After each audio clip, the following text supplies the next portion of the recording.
social media is just another form of communication. And I think that there is a very good reason why social media apps have caught on in the last decade in such a huge way.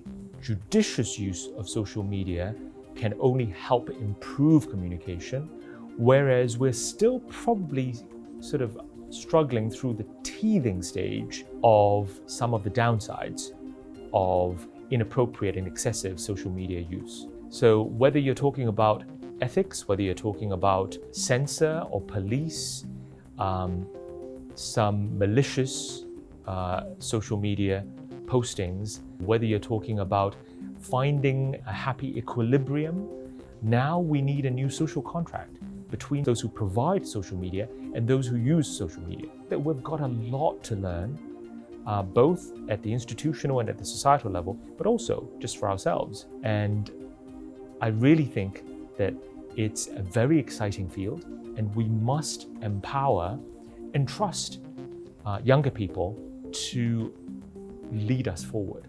Collectively, we need to come up with that extra bond of trusting young people. So we need to do better as the world.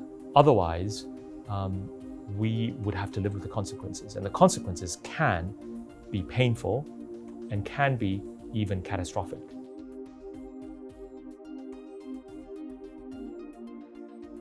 The best use of social media is really to use social media to counter the infodemic, and also to really pick out good science from poor science. In the old days, we would do peer review of studies or reports, and this would usually take months.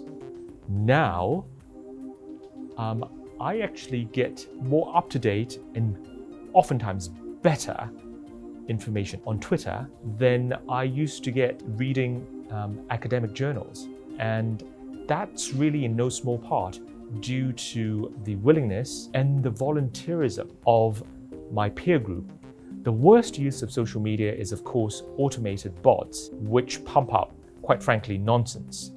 Sometimes for no particular reason, and sometimes with malice. Social media is a double-edged sword, and as with any kind of weapon or instrument, one needs to learn to master it. And then you become the master as opposed to being the subordinate of that particular instrument.